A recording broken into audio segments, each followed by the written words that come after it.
Trams has really got everybody going this morning because we've heard a bit this morning about plans to introduce trams to Hereford. Campaigners hope to get the disused railway line back in action to help take traffic out of the city centre. We spoke earlier on to Gareth Callan-Davis from Ledbury. He's a transport geographer and he's been helping come up with the plans. We're talking about what we call a kinetic energy tram. It operates off a flywheel.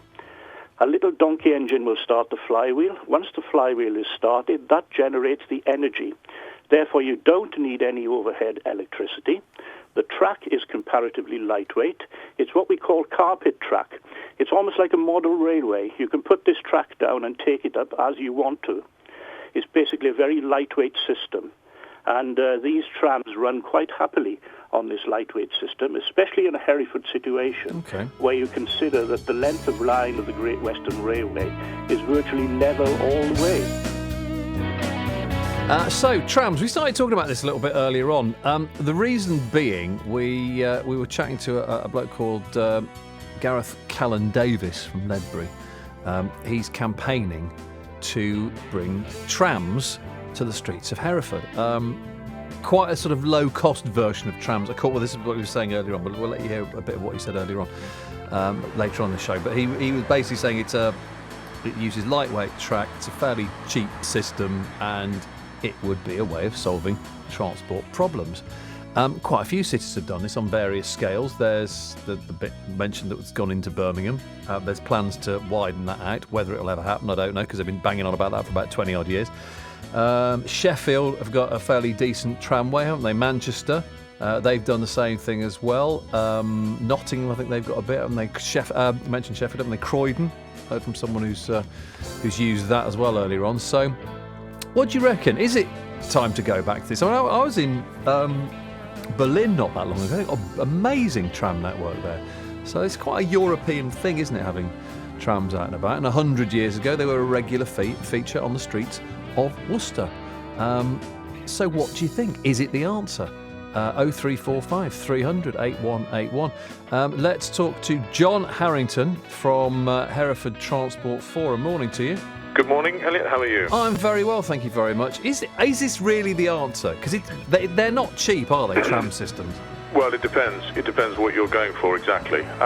They are relatively cheap. This type of system is. This type of system that Gareth is talking about is relatively cost-effective because it runs on a kinetic flywheel, so it doesn't require the overhead infrastructure, and effectively all it needs is a kind of an existing track or a pathway, which we have in the Great Western Way.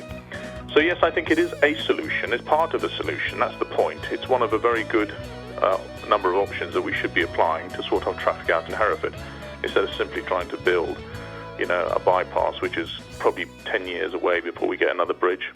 So we mentioned the fact that Worcester had trams, and there's lots of other cities around at one point, pretty much all big cities or big-ish cities had trams of some description. So if they're so good, why did we get rid of them? I think the motor car came along at a time in the 50s and the 60s that it made it very convenient for people to sort of say, well, we can go exactly where we want to go. It was the age of the motor car, it was the age of the petrol engine. So a lot of things were done away with in a way that a lot of our railway tracks were done away with beaching reports and all sorts of other things. But it doesn't mean it was a bad idea then. It's simply that a different form of transport came along, which everyone thought was useful and convenient, and which obviously manufacturers, especially engine manufacturers and companies, pushed, and oil manufacturers or producers. But they actually were a good system. And the system that we're talking about here in Hereford looking at is a sort of hybrid. It's actually sort of a cheaper version that particularly would suit Hereford, I think. And it's something we look at. It costs us nothing to look at it. I mean, at the moment, I think, the chaps are going to look at it, literally doing it for free.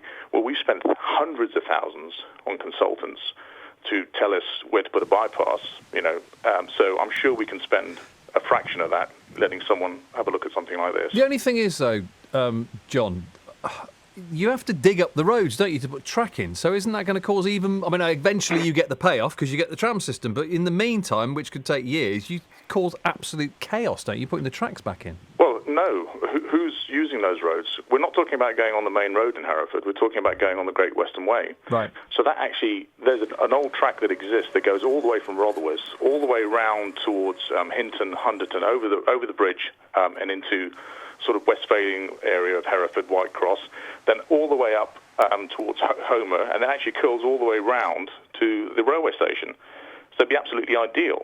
No one's going to complain if there's work being done on those tracks. They could probably still get pedestrian access anyway. And we're not putting in overhead cables. We're not putting in electrified cables. We're simply putting simple cables down, as far as I can, to make the system, to give the system a go. And how likely do you think people would be to use it? Oh, very likely. Let's say you lived in Belmont at the moment, and you had to struggle down the Belmont Road. If you had an option, which meant you didn't have to sort of walk a couple of miles. I mean, I think someone told me that I know for a fact that I think 52% of journeys from Belmont are less than 2 miles into Hereford. So basically, all those people, if they could have a better option of not getting wet or not risking their lives on the current system of using a bike down the middle of the road, if they could jump on a tram and go across the bridge at Hunderton and get all the way up into either central Hereford or up into Homer, up into the industrial estates there, they'd use them. I'm sure they would. And we could make it cost effective. I know that the City Council is keen on this idea. Well, the City Council is not the council that controls Herefordshire, but it is a parish council, but it is interested in this idea. I know the Mayor of Hereford's very interested, Jim Kenyon. I know the main opposition party, It's Our County, they fully support looking at it. And the important thing, I think, Elliot, is to say, let's have a look at it. Let's have a proper look at it. Let's spend a fraction of the amount of money we're spending trying to push a road agenda. Let's do that to look at other options. Hereford's at a point now where we have to act like a sensible little city. And if you go anywhere else in the world, as you just said, Berlin, if you go up to Manchester, they've all come up with little systems to work for their cities, and we've got to look at options. And I think this could work. Well, listen, we'll watch this with interest. John, really good to speak to you. Thank you very much. John Harrington from Hereford Transport Forum.